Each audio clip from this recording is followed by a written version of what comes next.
What's up, everybody, and welcome to the other side of the Firewall podcast, where we highlight those movers and shakers and glass ceiling breakers. It's people of color who've made it to the other side of the proverbial firewall. I'm Shannon Tynes. I'll be hosting today, and I'm here with Chris Abacon. Chris, what's going on, man? What's going on, guys? Glad to be back. Awesome. So we're down to 2 again, right? So Daniel and Ryan couldn't make it this week, but we're gonna make it happen. We're gonna That's right. we're gonna make this show roll. You know what I mean? But all right, everybody, look. Let's go ahead and jump right into it, right? I know Ryan always has a lot of stuff to say and whatnot, but I'm trying to get to the meat here. You know what I'm saying? Let's make it happen. So this first article actually comes from the hackernews.com, and it's written by Mohit Kumar. And the title of this one is "Wanted Russian Hacker Linked to Hive and Lockbit Ransomware Arrested." So Mikhail Pavlovich Matveev has been arrested, right? And this is somebody it's been on America's radar for a couple of years now, right? So he's a Russian cyber criminal. It's one of the United States in connection with Lockbit and Hive ransomware operations, right? This is something we've been dealing with for years, right? So there was a news report from the Russian media outlet RIA Novosti, that Mikhail Pavlovich Matveev has been accused of developing a malicious program designed to encrypt files and seek ransom in return for a decryption key, right? So again, kind of typical for the ransomware stuff that we see, right? But they finally did something about it, right? And I think the reason for this was because he had been out there and he had been talking, and he was saying that as long as he remained loyal to Russia, he thought he was going to be fine, right? Which kind of made it seem like this was kind of Russian backed, right? Like Russia had no problem with it going out and doing what he was doing, which is definitely not the case, right? So, well, let me not say definitely not the case. Let me say this. That may have been the case, right? But Russia is to a point right now where maybe they're like, maybe we should play it a little bit cooler now. Like, we don't know what's about to happen coming up here. But yeah, he was very comfortable. Like, he was going out on websites saying, hey, look, I'm fine as long as I'm loyal to Russia, right? So, but this guy's he's been working as an affiliate for lots of groups, right? Conti, Right. Hive, Trigonia, No Escape ransomware groups. So like, he's kind of been all over the place, right? So, and even though he's somebody that we've gone after, like, he's somebody that he's been wanted for a few years, right? But he's when we say REvil, we've talked about REvil a few times here, right? And he's one of the ones. 4 members of REvil got hit up a little over a month ago, I think it was. It was Right. 4 members that got caught up. So they got several years in prison in Russia, right? So they got convicted of hacking and money laundering charges. And it looks like this guy might be going down the same road, right? So whether it be that Russia is trying to put forth a face here and say, no, we have nothing to do with this or whatever, like, we don't know. But he might be looking at some serious jail time now. But Chris, what's your thoughts on this? Really, with this one, I think he got a little bit too close to the sun, right? And it came strictly out of arrogance.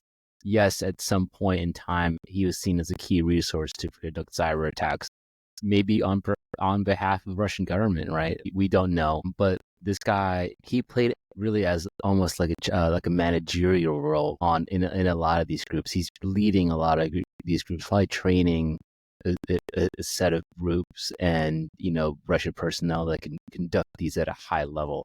Clearly, this guy is very good at what he does. I mean, having worked with as an affiliate for 1, 2, 3, 4, 5, a bunch of ransomware groups, right?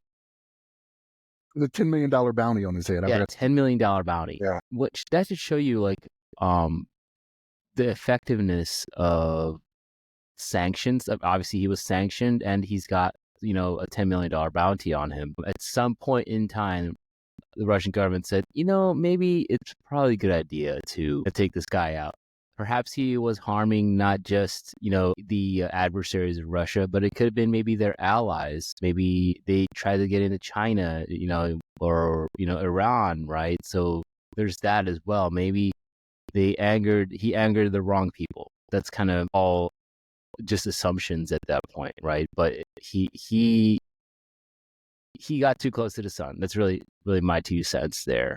But then really it goes to show you there's a potential shift in the process or how Russia is looking at their cyber criminals, right? Maybe they're trying to be more legit in their operations. Hey, we're going to be like NSA or whatever, CIA, whatever we got here in the US, and trying to run more legit controlled operations versus just, hey, here's protected guys, protected pirates, like mercenaries for hire. I think that's kind of how he saw himself. But there are challenges, right? Specifically with the international piece of this.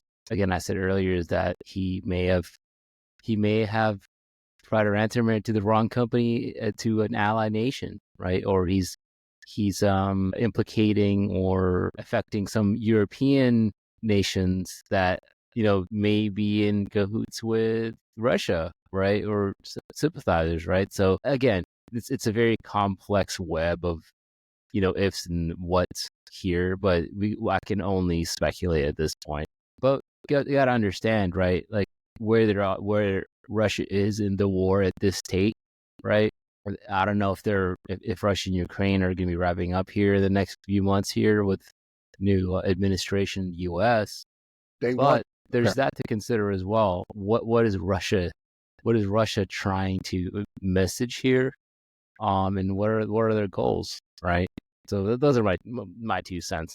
So let me ask you this, because this is what I thought, right? Like they had to know at some point, like the bird was going to get out of the cage, right? Like, yeah. If this guy was sanctioned by them, they had to have that plan. Like the ultimate thing that could have happened would have been, okay, he's going to get out of control. He's going to do something we don't, right? Like it's like robots turning on you that are supposed to work for you, right? But so here's my question, right? So you see how it happens to where you have all these gangs that we attribute to Russia, right?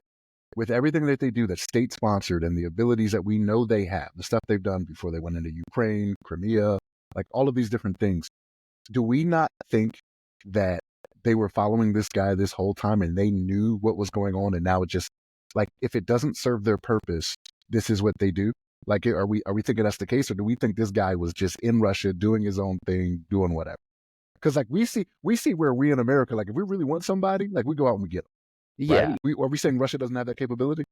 Yeah, that's it's probably true. I bet you Russia already knew where he was the entire time, obviously, and it's kind of like that useful idiot maybe thing, where it's like, hey, we got all we could out of him. Now he's trained and worked with all these groups that probably have affiliations with the Russian government, so they're like, oh, I know everything he knows. Spy, right? Maybe they absorbed all of his knowledge and they said it was enough, right? So it's just really interesting, really, from the industry perspective, and like what do you think can we do? What are our big takeaways from this type of thing, from your perspective? That they know this is happening. Like here, and I think we already know this, right? So I don't think it's a really big takeaway. Like as I was reading the article, I was like, they had to know where this guy was, right? They knew what he was doing. He was definitely state sponsored. You know what I mean? With that was going on. And just like the ones from Revel, right? I think it's one of those things where, because almost always they're in those foreign countries, right? Like they're doing that stuff out of those countries.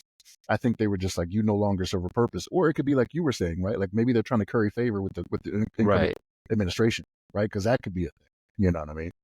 Yeah. At this point, we'll just see. And I think what governments now need to do, at least, the public-private partnerships that we're doing with CISA, right? I think CISA is doing a great job of trying to communicate with private organizations and, how they can strengthen their infrastructure at various levels of government or private industry. I think other countries, right, that are looking to increase their posture should perhaps do something of the same as CISA. Yeah, hopefully they have, right? So that's kind of my sense there. Yeah, it's we're going to see, right? And the thing is, they don't take a lot of time before you go on trial, go to jail, do all of that stuff. Like it's not like the American justice system where you could be sitting there for 4, 5, 6. They lock you up. Yeah, they lock you up quickly, right? You're going to court quick. You're going to jail quick. So right. We'll see sooner than later, right? Like he might be joining his Revel buddies. The four that Encrypted. We'll see. This next article comes from bleepingcomputer.com by Bill Toulis, and the title of this one is New Rockstar 2FA Phishing Service Targets Microsoft 365 Accounts, right? So, folks, we see it, right? So, like, this is a phishing as a service platform, and it's called Rockstar 2FA, right?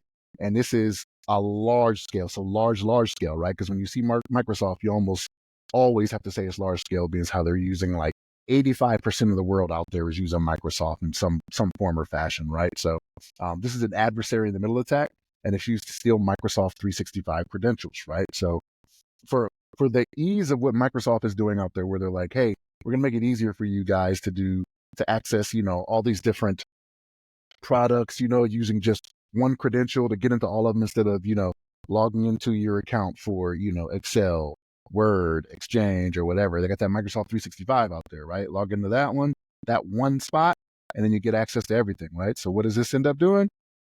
Stealing the credentials for that, right? So these attacks, man, they're becoming more and more sophisticated, right? So what this allows you to do is to bypass the multi-factor authentication, which that protection is still a good protection, right? Like if you have multi-factor out there for anything, I still stress, please use it whenever possible, right? Like it makes it at least a lot harder steal credentials, right? Or someone to pretend to be you, right? So what this does, it bypasses the multi-factor authentication protections and it intercepts valid session cookies, right? So what it does is you start going to these fake login pages, right, that mimic Microsoft 365. And we talked about this before, right? We've had it before where it's like, pay attention to the websites that you're going to, right? Like make sure you're not going to a Microsoft or something like that, because they're getting very good at putting like legit logos like on these pages and everything, because you can find this stuff everywhere, right? Like the branding for these big companies is crazy, right? So it's out there everywhere. They can just add it onto, some type of website that they've spoofed or whatever. And if you're not paying close enough attention, you end up just putting your credentials in, right? And then that's how they get you, right? Because now they've got valid credentials from you because you put it into site that was not legitimate. You know what I mean? So folks, you got to be careful out there. You gotta be mindful of what's going on and just be careful in general in stuff that's coming to you, right? So they're phishing, right? So like the way they do it is they send things that appear valid, like when it comes to finances and things of that nature, right? To where you're like, oh, I want to take care of those types of things, right? So you're not looking that hard. You're just trying to fix the problem. Like, I don't want my money messed with. I don't want this, healthcare or whatever it may be. That's how they get you. That's how they get their foot in the door. And then when you're not paying attention and you log in with valid credentials, your own credentials, right? This is how they bypass it. But yeah, folks, be careful. We say this all the time on the podcast, and I just want everybody to be aware. This is all about mitigating risk, right? The risk will never be zero. It's like, unless it's like abstinence. Like I say all the time, this is abstinence and you're just not doing anything at all, which is impossible in this day and age, right? Like it's very possible, right? Unless you're the new Unabomber or something like that, maybe, right? Like you're out in a cabin in the woods somewhere doing something. No phone, no electronics or something, but that's very hard to do in this day and age, right? So like it's very hard.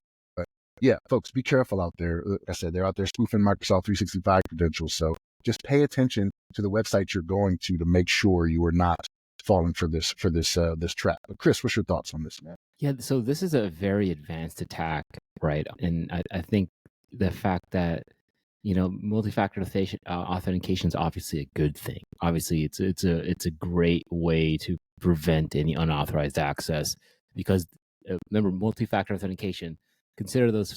There's three factors, right? Something you have, something you are, and something you know. So something you know is usually the most common, being your passwords, right, guys? And then something you have could be something like a token or a card, like a smart card or a YubiKey, right? Something that you have, and then something you are is biometrics, right? Something you are could be your fingerprints, for example, if you use Touch ID, or if you're an iPhone user, a Face ID, right? And many other companies start using facial recognition as well. So a combination of those creates that multi-factor authentication. But the way this specific, it's crazy how this is like phishing as a service. So organized crime can pay $200 for 2 weeks and just start phishing, right? Start phishing as long as they probably have a list of emails from the dark web, and they send like legit emails, like very, very legit looking emails to their victims, and in hopes that they utilize that specific link to, kind of hijack their credentials through like the cookies, right? Everybody knows cookies. They kind of let you browse the web faster, almost think of them as like memory, or think about them as like a history for your browsing, right? Or things like that, right? So cookies are actually what enable you to use single sign-on. They remember what sites you went on, and they remember, for example, that you logged into a specific series of websites. So let's pick Microsoft 365, for example, right?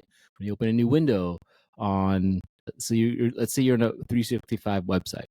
You open a new window to go to the Excel, right? It's opening another application or a web application, and in a different tab. It utilizes that cookie to know that, oh, Chris signed in here. Cool. Browser's going to let you go into there, right? So think about it like that. The way that these programs work is that they send you an email. So that's the key thing. They'll send you an email. You get that QR code, and then they start linking, and they start sending you these redirects. And then a landing page is actually, for at least Rockstar 2FA, they actually send you to a legit looking Cloudflare turnstile. You guys have seen those when you log into or when you go to different websites, right? Verify you're human. That's some Cloudflare thing where either you're, clicking on something that says you're human, or you are making sure that, you pick like, oh, these are the stairs or this is the car, right? So it'll actually send you something legit like that. So it's crazy. Yeah, the CAPTCHA. So it's crazy. And then once you go through all that, the specific program steals your cookie, and here you go. Your credentials are compromised. It's a wrap. So now they can get access to it because they've found maybe your password or something to that effect, right? It's crazy. But the fact that this is done at scale makes me think this is on this speculation, but Rockstar 2FA is probably hosted on the cloud somewhere, right? It's probably on some AWS. It's probably on some runs like what is it? It runs containerized. It runs on containers or whatnot. But it's unbelievable, right? So it shows you how all of the products that we've been using to make our lives easier, to make the ease of infrastructure easier. Hey, this stuff can be used against us. It can be used against a good guy. The more convenient your life gets, the more complicated the attack vector can get, right? And those are kind of my 2 cents there. Really, I think big one here is, I think Shannon hit it right in the head. Like, be aware of what you're browsing. If it looks somewhat different, right? Even if it's a legit looking email, don't click on it, And my hope is that email filtering and all these prevention and detection programs, they get smarter, right? As the adversary gets smarter and realizes, hey, look, this is not a legit link, right? This is not a legit email. Because they'll just add like a dot somewhere or add a second I in Microsoft.com, and you'll realize, oh crap, that's actually that's the wrong URL. I'm not clicking on that. I'm deleting that and sending that to my admin to make sure that everybody in the company is aware. Hey, look, guys, they're targeting our company because we have something important, right? But this is I just remember reading this article and I said, this is crazy. They'll do whatever to get your credentials. The thing is, it's becoming more prevalent because of the whole single sign-on thing, right? Like, you don't have to go and do, like, just say somebody was going to put different passwords in for like all the Microsoft resources they were going to use, right? Probably not, right? But let's just say they were. Like, they don't have to do that with the SSO, right? Like, with single sign-on, it's just like, I get this one, and like it doesn't require another password. It's like, no, I already verified you here, right? You're good. Go ahead and access this, and it becomes easier and easier for them to start poking and prodding and doing whatever because they've got the keys to the kingdom, which is that one infiltration. So it's becoming, like you were talking about, man, like you hit it on the head with the convenience of everything that we want to do makes it easier for these guys to do this. And here's the thing, like you're talking about with hoping like spam filtering catches these things. Like, we're in that period to where, because things are getting better at filters, you know what I mean? Like the advent of AI and things of that nature makes it to where it doesn't look as suspicious as it used to, right? There are things the spam filter used to look for that just are not happening as frequent as they used to, right? So they are getting through there more often. Like, I've had it recently where I've got some stuff come through. I'm like, what is this? You know what I mean? Then I'm like, okay, mark as junk, you know what I mean? Move to junk folder, this, that, and the third. It's getting better. It's just, we're in that phase where it's like, okay, well, we got to catch up, right? Like, it's the more reactive than proactive to these types of things that's happening right now. But that's kind of where we are. That's the ebb and flow of all of this, And like, tides are shifting all the time. Sometimes the bad guys have the advantage, and then, hey, we got our defensive guys with the advantage, right? So it's, and I think our next article is going to discuss that as well. Foreshadowing, I love it. Exactly. I love it. This article actually comes from TechCrunch.com, right? By Paul Sawers. And the title of this one was UK seeks collaboration for security research lab to counter Russia. And they have this in quotes, new AI arms race, right? And like they have it in quotes for the article, and it is not untrue, right? So like, we are definitely in an AI arms race, right? Because you have people out there that are like, no, AI can be used for good, right? So like, anything that can be used for good, what do you think is going to happen? It can be used for bad, right? So the UK is very good about being forward leaning when it comes to things like this, right? We always talk about how they're good when it comes to like data security and things of that nature and what you have being put out there into the world. But the UK government they've launched numerous funding initiatives in the past for cybersecurity projects, right? Like, this is what they do. AI-fueled nation-state attacks, they're on the rise, right? So they're the driving force behind doing all of this, right? So the Laboratory for AI Security Research, LASER, that's a cool name, LASR, will be funded initially with 8.22 million, which is 8.22 million pounds, right? Or is that euro, pounds, whatever that is? It's pounds, yeah. Pounds, yeah. Which is $10.3 million, right? And that's from the government itself, right? So it's developing a catalytic model, is what you call it, and they hope to see other industries contribute to the pot, right? And they will, right? Because here's the thing: everyone is going to get to the point where AI is just unavoidable, right? Like we're fastly coming up on this, right? Like it's coming to a point where it's like AI will definitely be one of those things where everybody is going to be using it, good, bad, or indifferent, right? Like it's just one of those things where it's needed. Like you got Apple leaning hard into this, right? With their iOS 18.2, I think is what it is the one that's supposed to like really utilize AI in their phones. And like you can bet every successive year that a phone comes out, you're going to get more from AI that's going to be used for this. But the ultimate purpose of this is to protect the UK and its allies against new threats, is what they said, right? So they're doing this to include partnerships with various government departments, right? So the Foreign, Commonwealth, and Development Office, Government Communications Headquarters, the Alan Turing Institute, the AI Safety Institute, right? So the UK is leaning into this really hard, right? Which I think is a good thing, right? So there's a lot of cyber attacks out there right now that are using AI, right? We talk about it every week. We talk about it, right? To where it seems like AI is involved in something. Russia is big on it. China is getting big on it. North Korea is not too far behind, where they're going to be doing more of the AI. I guess they're kind of there already, right? Because we had the whole, credential stealing and whatnot that they were using to get those jobs, right, to fund their missile program. So this is going to be a very, very big thing in the future that the UK is really forward leaning into, and they're putting money behind it, right? And like, this is just an initial investment, like I said, initial investment of $2 million, right, or what it was, 8.3 million pounds, 8.22 million pounds, 10.3 million US dollars, right? So the government's forward leaning, and I love to see it, right? But Chris, what's your thoughts? My first thoughts were AI proliferation, right? Arms race. Me, the first thing is, how is AI even possible, right? And what it is, it's data centers. It's all these NVIDIA graphics cards and processors and servers all working together to run these complex models. I think it's through like GPUs and things like that, right? So all these appliances, we have data centers here in the US, obviously. We've got them everywhere, especially like Northern Virginia, areas of Arizona, California, areas that are very safe, right, from natural disaster, things like that. The UK itself is obviously the size. I think it's a little bit bigger than the size of a little bit bigger than New Jersey, or might be the size of might be a little bit bigger than that. But it's actually maybe a lot bigger than that. Anyway, my geography is not where it needs to be right now, but The UK is multiple countries, right? Yes, that's correct. I'm thinking England, Wales, Scotland, etc. Yeah.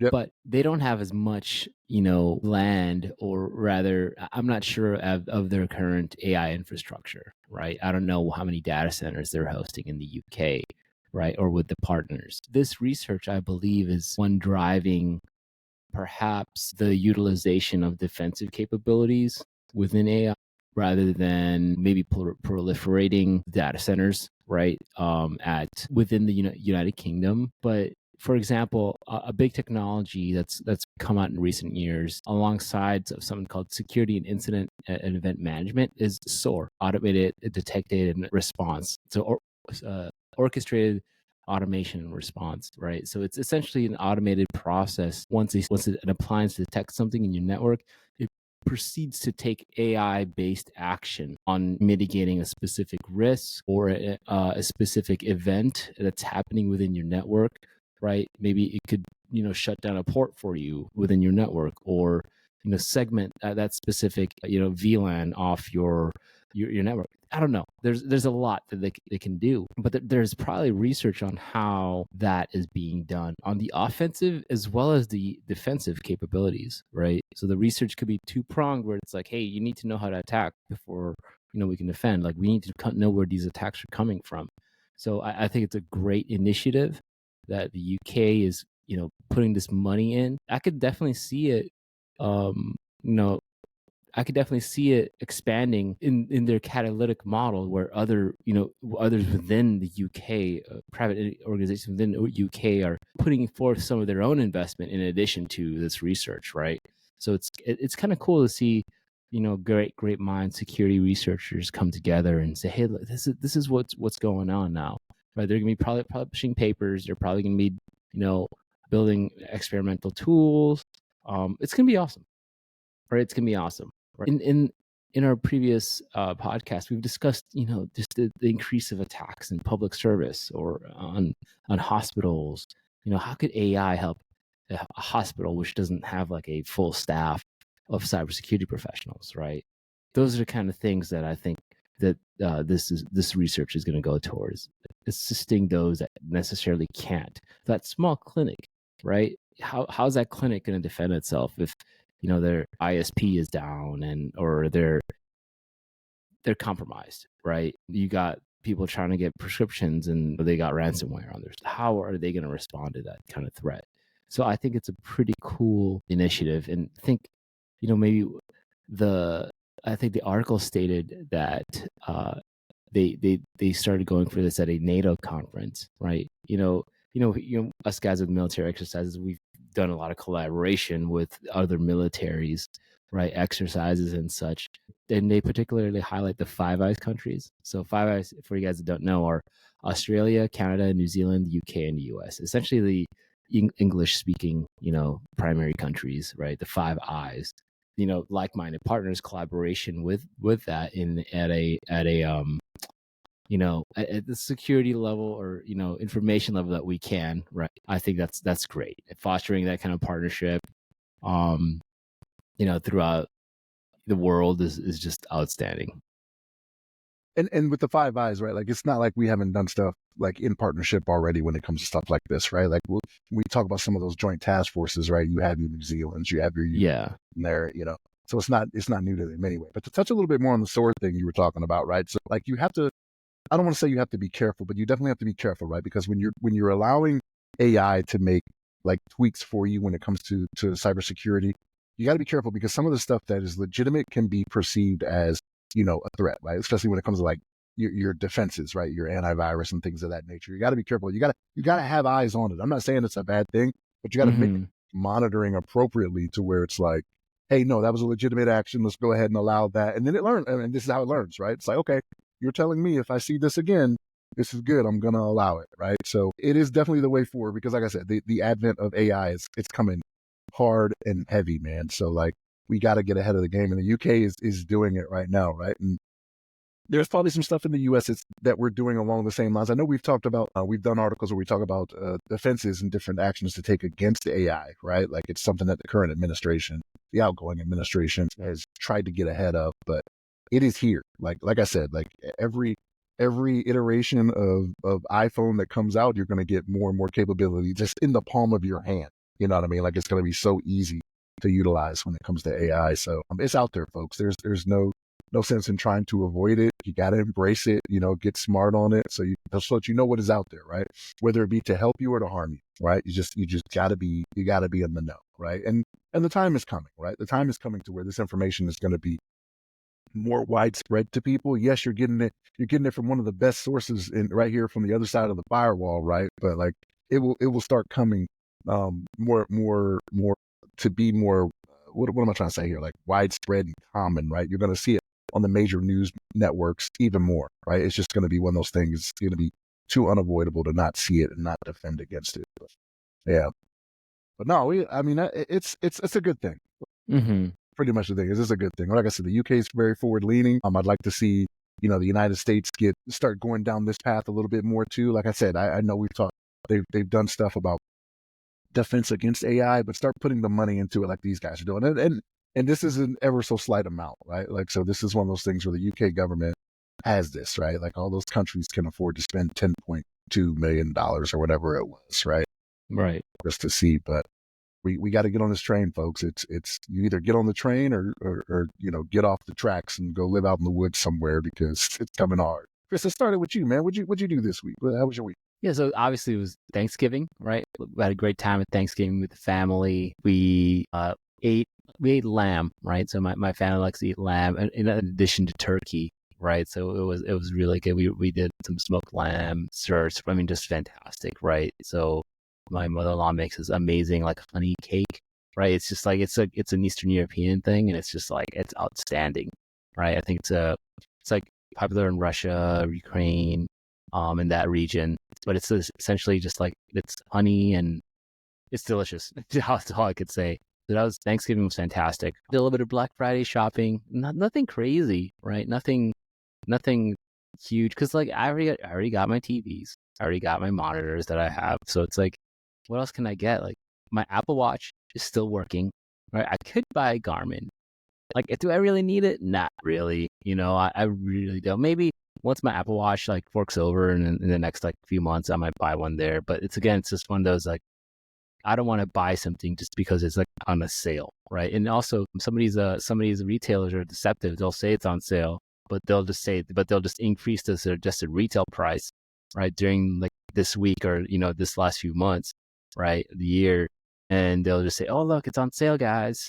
Actually you guys increased the price of it like last week, and then now you just brought it back down to the a different sale price. So just be careful of that.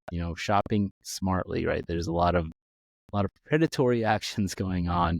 So just be careful when you're buying some of this stuff. Random thing, we have this air filter that we have. It's by a company called Rabbit Air, but it's very good. It's a very expensive air filter. It helps with because I've got allergies, right? So it's really good on that. Got a new filter for it. So those filters are like $100 replacement. It was on sale. Yeah, exactly. Once a year, $100. But once a year? Once a year.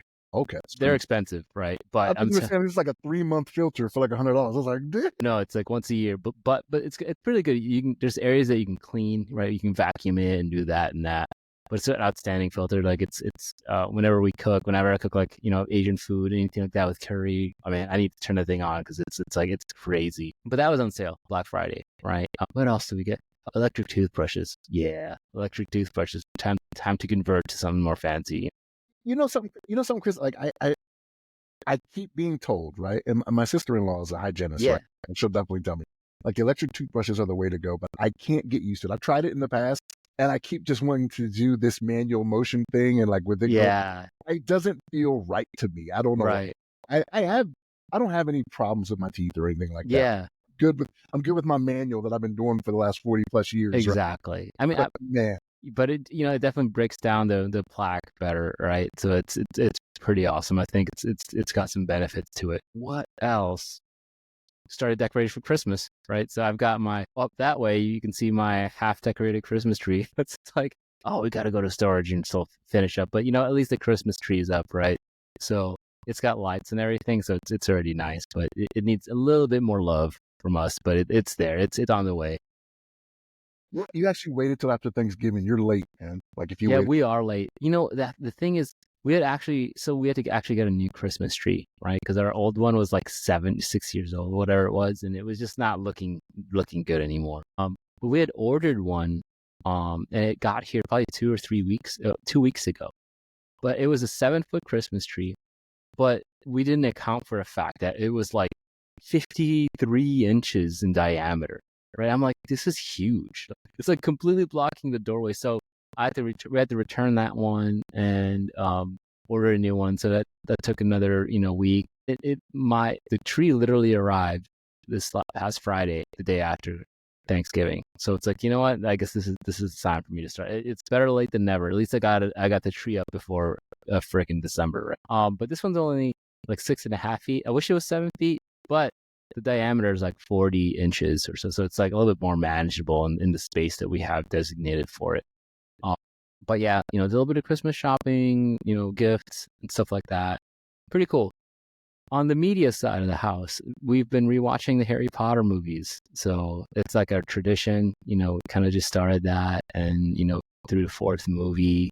Love it. That shift from the 2nd to the 3rd movie is great because it gets darker and The Prisoner of Azkaban, right? It's just because the direction goes different, but it's still fantastic. And now that I'm older, watching it for like the 8th time, I still enjoy it. It's like a part of our Christmas tradition or the holiday tradition. The Great British Bake Off just finished its current season, so the winner, congratulations to that winner. But it was very tense because if you ever watched the show, it's like the person that you want to win, right, is usually like not doing as well as the person that's ahead, right? And then in our case, we the person that we wanted to win did win, so it's a good thing. And then sports, Vikings, they're doing pretty well, right?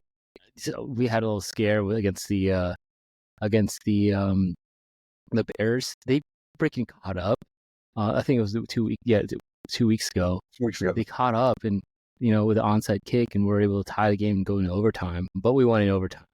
We were watching the Bears during Thanksgiving, and that like missed field goal, or rather, they let the clock run out and said, "What is wrong with them?" Right? What is wrong with them? I mean, the coach did get fired, right? Right, which was unprecedented. But Bears are going to be Bears. Done it. And the thing is, they've never done it in the history of their organization where they fired a season. But I said it, like after that game finished, I sent you guys a message. I was like, this will get this guy fired. Like enough at this point. Like I had known because they had talked about it. They were like, this guy doesn't deserve to be there anymore. He's got too much talent. They're losing. But then he just kept playing. I was like, this will be it. And the very next day, right, gone. Yeah. So up and coming game. I think Vikings will be playing Arizona today, actually. So that should be a fun game. Hopefully, we've never lost to Arizona at home, so it should be good. And Minnesota Gophers, Penn State pulled through, by a point. But you know what? I predicted Penn State to win, but the fact that it was that close to me was like, I'm happy. I'm happy with the result, right? But I think you guys are ranked 4 now, and dude, we were within a point of beating you guys, so I'm happy with that. So we are ranked 4. When the new rankings come out, we'll probably jump up to 3. I'm thinking up to 3, but we'll see what happens. We're going to end up playing Oregon. We are playing Oregon in the Big Ten championship game. I got a coworker, that's an Oregon fan, that we were talking mess. He was like, "Hey man, we're not friends no more." He sent me a text like, "Yeah, we're not friends no more." Is that next week? No, next you week? guys are.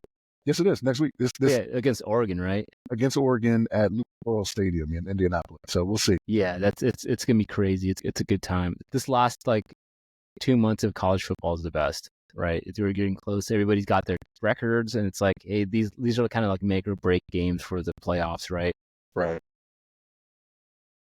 But yesterday we did pull out, and so the most important game to me personally is the Wisconsin and Gophers and Minnesota game, and we got the axe, Holman's axe this past week, so we're very happy with that. So to me, this season was a victory. Yeah, I would like to be in the top 25, but I think we had some key losses that kind of prevented us from being there.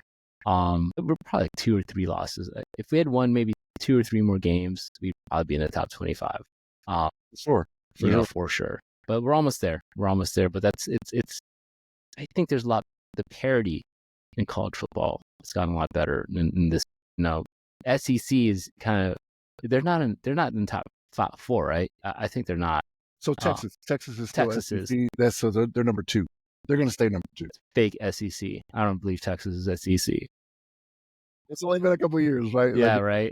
But yeah, that's kind of been my week. It's been pretty fun, right? And yeah, and having this nice 4-day weekend is very, very relaxing. Oh, one last thing. I ran 7 miles yesterday. So I'm up to 7 miles. I'll be running a half marathon in February, the Gasparilla half, and that's 13.1, right? So I'm more than halfway there through my training. But the idea for me is increase by 1 mile every Saturday. Next week's going to be 8 and 9. And by Christmas, I should be running 10 miles on continuously, right, on that one day. But I usually try to run 20, 25 miles a week. And so what I'm doing is I'm tapering up, trying to get to 30 miles a week by mid-January. So I'm ready for that half marathon to really fine tune my speed and things like that. But there's nowhere near where I was when I was in the service, right? So it's like, I'm doing it slowly. It's difficult when you're not like running with a bunch of runners and it's like, man, that guy's fast. I need to beat him. Or she's fast. I need to beat her, You don't get that unless I don't have time for a running group or anything like that here just yet. But we'll see. That should be fun. But it's been my week. I'm very sore. So it's crazy, man. Like I don't know how you can do it after filling up on turkey and lamb and honey cake And like, Yeah. I don't know how you could bring yourself 2 days later to go Yeah. and be running. Yeah, I definitely couldn't do it the next day. I was like, no way. But the day after, I feel like the leftover sugars I had, in my body were like, you need to get this. You need to run. You didn't have any leftovers? No, we did. We did. Okay.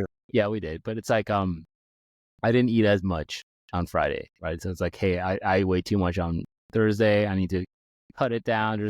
I didn't even eat till like, lunch because I was so full.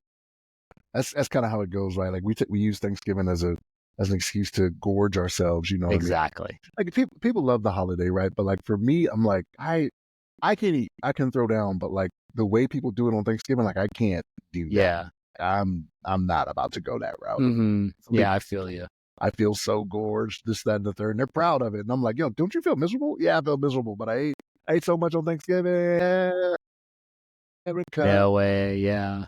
I tried to sample everything right first. I'm like, okay, I'll have a little bit of everything. Then I'm like, I go for seconds and like, oh, I really like this cranberry sauce. Whatever you like. Yeah. Yeah.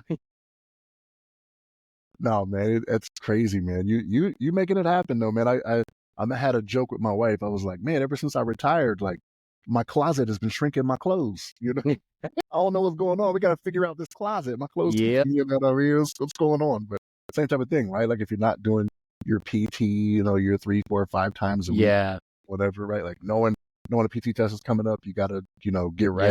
Yep. Like I don't got any of that. You know what I mean? Yeah. And it's not like, people at work out. Like you don't have an accountability buddy at work, right? And me, mostly remote. It's like, okay, I really don't work out with anybody, right? Right. So it's like versus when you're, you see your one of your troops, dude, this kid just ran like 10 miles and he smoked. I can't let him beat me. I was one of those guys. I just smoked a freaking 20-year-olds, 22-year-olds in the PT test. That was me. Wow. Good on you. Good on you. You out here doing half marathons when you don't have to. So yeah. You and another. Yeah, I'm doing it for fun. What's wrong with me? Whatever keeps you going, man. Yeah, for sure. Yeah. But yeah, man, like, the college football, Penn State, they made it to the championship because Michigan upset Ohio State, right? So Michigan went ahead and took care of business. So we're in the game now. We're in the Big Ten championship game. So like I said, my coworker, he's an Oregon fan, and he was like, wow, we're not friends anymore. And I was like, look, I don't even know why you're talking to me right now. I was like, anything you need from me, you need to send a request, file it. Send me an electronic mail, print it out in triplicate, you know what I mean? And then I'll get to you in 2 weeks. You know what I mean? That's yeah. But no, so like we'll see how this week goes. We'll probably be talking mess back and forth because he sits next to me. You know what I mean? So yeah. We're not going to be able to avoid each other. Yeah. We are coworkers doing the same job. Exactly. But no, it's going to be a fun time. It's going to be, the jokes are going to come hard and heavy, right? So it's going to be great. Today, my Ravens are playing the Eagles. I'm a little nervous about this because Saquon is crazy. It's going to be crazy. It's one of those bird games, the Eagles and Ravens. So, yeah, I'll watch it. I mean, that's how I always get down. I do my best to watch it. Like, I don't have Sunday Ticket or anything like that, but I can watch NFL Network. And it shows a lot of the highlights from the games that are going on around the league. This is one of those like Super Bowl preview, like potential Super Bowl preview matches, right? It could be, man, but I think last year was our year to really do it. Like, if we had the Super Bowl, it was last year, and we just lost ourselves playing the match. Yeah. Why are we doing this? Like, we didn't do this all year that got us to the number 1 seed overall. Why are we throwing the ball 41 times now? Like, why do that? And that game was like 10-17, if I remember right, in score on that one. So it's like, it's not like they blew us out or anything, and we had a shot. Like, we fumbled it away. Like, we had a fumble going into the end zone.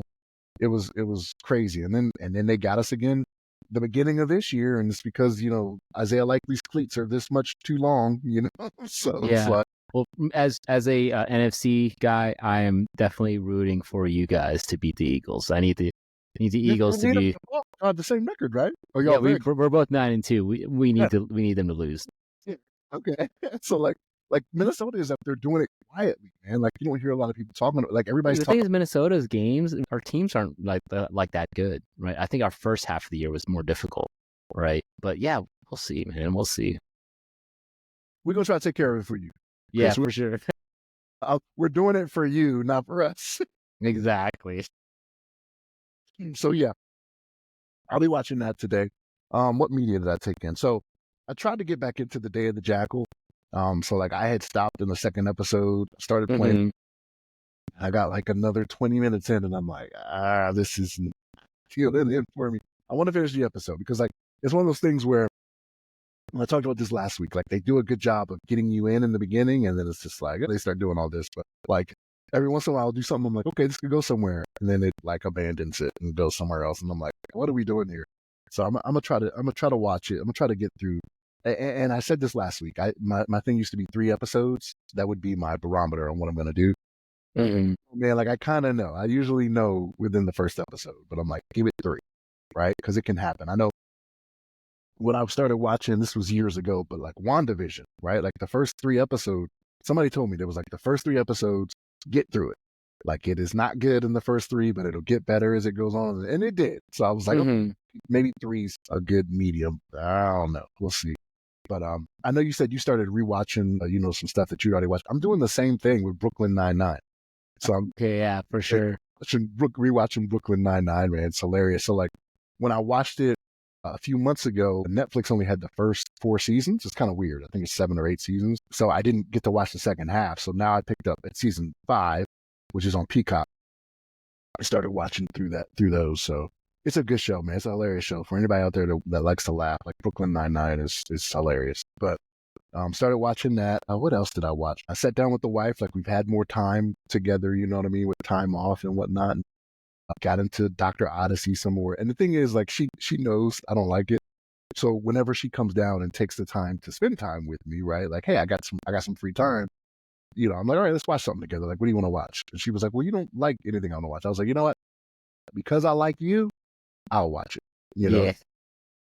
I like you a little bit, wife, 20 plus years, But yeah, so yeah, we sat and watched Dr. Odyssey a little bit. She's feeling it a little bit more than I am, but hey, again, we're spending time together, right? So that's all that matters. We're just being right. You get to a point where just being around that other person, like sometimes it's enough, just knowing you're here. You know what I'm saying? I don't have to be enjoying what's on TV, but that one, Brilliant Minds is the other one, right? I keep waiting for the main character to do something very Spock-like because he plays Spock in the J.J. Abrams that did the new Star Trek movie. Star Trek, yeah. Yeah, so the one, Zachary Quinto is his name, but I keep waiting him to do some Spock stuff, man, because like that's another one I'm like, okay, whatever. Right. It's what it is. But, so yeah, I watched a little bit of that. But yeah, like I said, it's just about getting in the time, to be with the significant other that I enjoy a lot more of.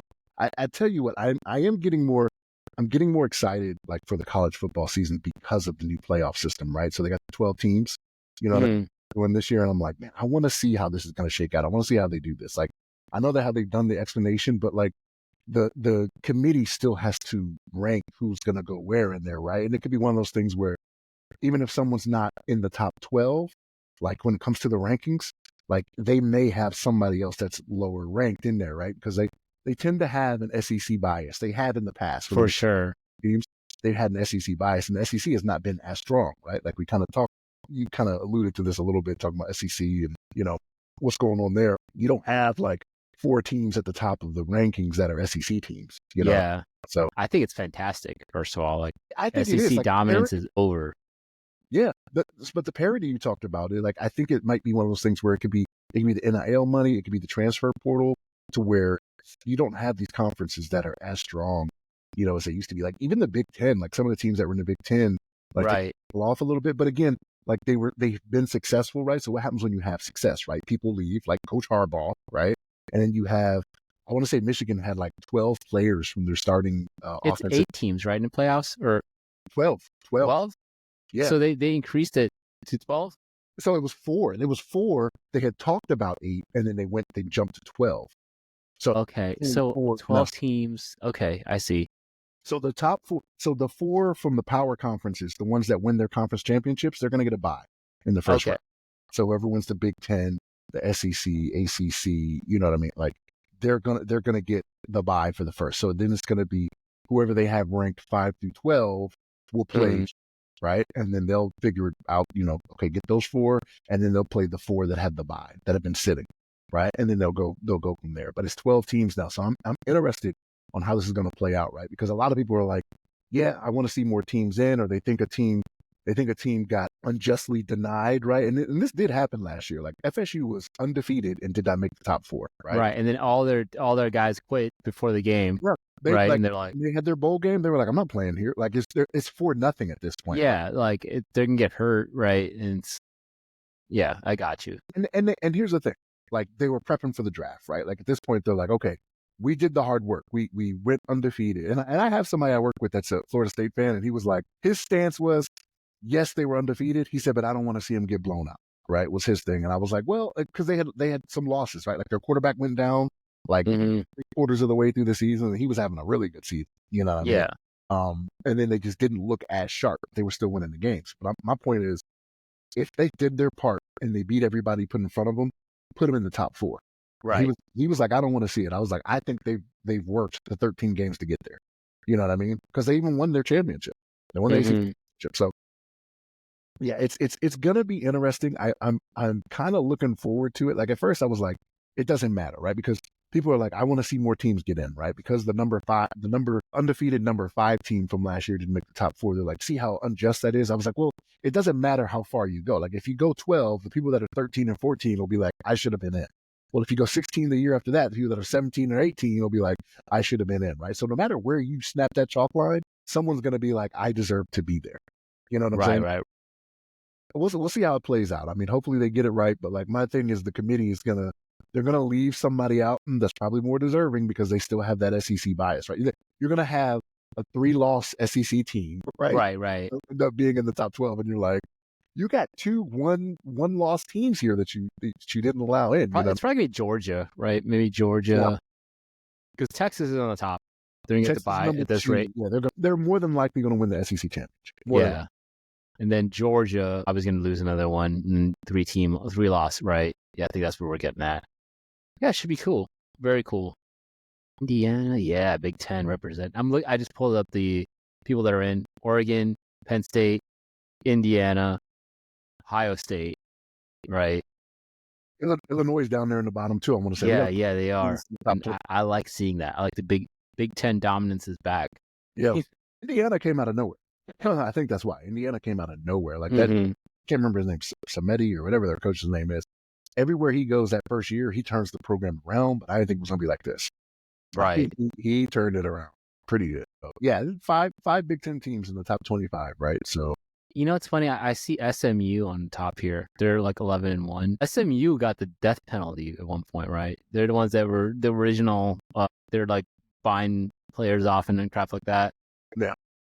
They have a 30 for 30 called Pony Excess, because they're the ponies, right? Like the SMU is the Mustangs or whatever.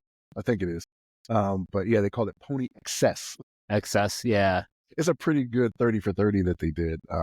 If you ever watch it, but like there's players from those teams that are still to this day, like they're very coy about whether or not they got those impermissible, things that they got, right? Yeah, for sure. Well, I never got that. It's like, how'd you end up in Trans Am as a poor college? Yeah. Now all the college kids are driving nice cars because with the NIL money, which I'm not against. I'm not against them getting paid for as much as they deserve it, right? The universities are making a lot of money off their back, so let them get paid for it. You know what I mean? Because some of them, they may not get drafted, right? This may be the most money they make. You know what I mean? Whether it be through injury or they get drafted and don't hang on past 2 or 3 years, right? Which is like, I want to say like 3.5 is the average, career. For all those quarterbacks you see that go 20, 21, 22 years, there's somebody that doesn't get past their first contract, right? Or is an undrafted free agent that gets a year. You know what I mean? That's more often the case. Yeah. So, I mean, it is what it is. Yeah. But anyway, we had good weeks, it seems like, right? We ate good for Thanksgiving, right? We enjoyed the family, ate our honey cakes and lambs. That sounds really good, to me. Like, man, lamb and honey cake. Yeah. I might go search out some euros or something today, Yeah. No, that's the rundown, everybody. That's what we did. That's the fun we had, you know what I mean? Hope you guys, enjoyed this week, but just to put it out there, other side of the firewall, we're here for you, we're here for the cyber stuff. We're here to tell you the media that's out there, the stuff that we're doing, right? Don't be afraid to to go to the socials and let us know what's going on with you as well, right? But so just check out all the websites, right? They go by the podcast name, Other Side of the Firewall, The Other Side of the FW, Ask a CISSP, or ramcyber.io. You can find Ryan on all of the social media platforms, right? He's at Ry Security Guy. That's RYRY Security Guy. Daniel, you can find on LinkedIn under his name, Daniel Acevedo. Chris, where can they find you at, man? You can find me in LinkedIn under my name, Chris Abacon, last name spelled A. Bacon. That's how they're going to find you. All right, everybody, stay safe, stay secure.